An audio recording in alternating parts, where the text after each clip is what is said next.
Senator Johnson and I begin a series of speeches on our investigations into the Biden family financial deals. We'll make these presentations with two themes. First, we'll refute and we'll dismantle the talking points that the liberal media and our Democrat colleagues pushed onto the American people. Their talking point said that our investigations over the years advanced and spread Russian disinformation. On November 29th, 2021, May the 11th, 2021, March the 18th, 2021, December the 14th, 2020, December the 10th, 2020, October the 19th, 2020, and September the 29th, 2020. I came to this Senate floor to rebut those false charges. Now, or at least then, the liberal media and my Democrat colleagues ought to be ashamed of themselves for the outright lies that they peddled about our investigative work. As a result, Senator Johnson and I did what any good investigator would do. We gathered even more records to prove all these people wrong. Which brings me to the second theme. Senator Johnson and I will produce new records to show additional connections between the Biden family and the communist Chinese regime. Before we get to those records, I'm going to discuss the background of our investigation. We started this investigation last Congress. Then I was chairman of the Finance Committee, and at that time, Senator Johnson was chairman of the Homeland Security and Governmental Affairs Committee. It began in August 2019. I started at that time an inquiry into a transaction involving Hunter Biden that was reviewed by the federal government's Committee on Foreign Investment. On September 23rd, 2020, Senator Johnson and I released our report. On November the 18th, 2020, we released our supplement to that report. Those reports were based in a large part on Obama administration government records and also almost a dozen transcribed interviews of government officials. In both reports, Senator Johnson and I made financial information public that hadn't ever been known before. Our report exposed extensive financial relationships between Hunter and James Biden and Chinese nationals connected to the communist regime. More precisely, these were Chinese nationals connected to the Chinese government's military and intelligence service. One of those individuals was a person by the name of Patrick Ho. According to reports, Hunter Biden said of Patrick Ho, quote, "I have another New York Times reporter calling about my representation of Patrick Ho." Then Hunter Biden says the F word, denoting a spy chief of China who started a company that my partner, who was worth $323 billion, founded and is now missing. End of that quote. We'll get into more detail with respect to Patrick Ho in future speeches. will do the same with Gongwen Dong, another close associate of Hunter Biden's, who was connected to the communist regime. Now, Hunter Biden's reference to, quote, my partner, end quote, is an apparent reference to Yi Jinping. Yi had connections to the People's Liberation Army. Yi had a company called CEFC, which had multiple variations. Today and in future speeches, Senator Johnson and I will simply refer to that company as CEFC. Documents show that CEFC's corporate mission was, quote, to expand cooperation in the international energy economy and contribute to national development, end of quote. Now let me emphasize that word national in that quote, national development. CEFC existed for the communist state. Indeed, records show that CEFC is dedicated itself to serve China's national energy strategy, developing national strategic reserves for oil, and now I quote, partnering with centrally administered and state-owned enterprises, end of quote. Records prepared by one of Hunter and James Biden's business associates, a James Gilliar, say the following about this company, CEFC. Quote, at the time, China was hungry for crude, but its state-backed companies were having difficulty closing some deals abroad. The optics of China's state-backed giants marching into a country to buy and extract oil weren't great for Central Asian politicians.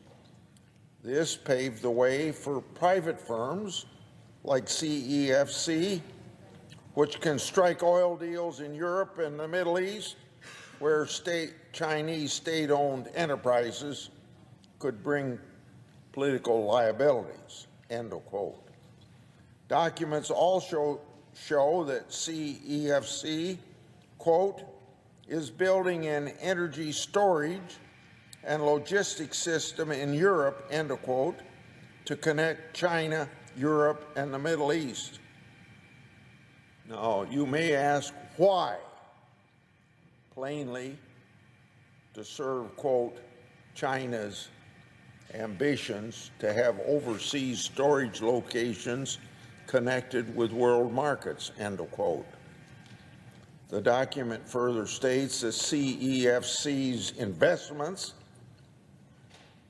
and their bank division has investments in the energy sector, quote, which are in tandem with the government's $4 trillion One Belt, One Road foreign investment program, end of quote.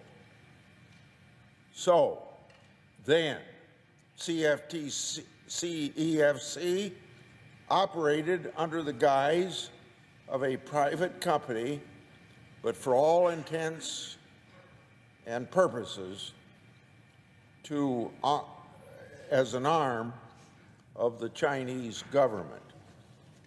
Hunter Biden and James Biden served as the perfect vehicle by which the communist Chinese government could gain inroads here in the United States through CEFC and its affiliates. And these inroads were focused on Chinese advancement into the global and U.S. energy sector. Hunter and James Biden were more than happy to go along, of course, for the right price. So now let's turn to the first poster, which shows bank records that hasn't been made public before now.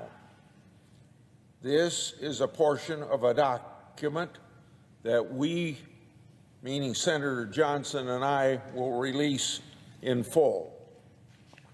The topic of this poster shows a wire transaction, August 4th, 2017, from CEFC to Wells Fargo Clearing Services for $100,000.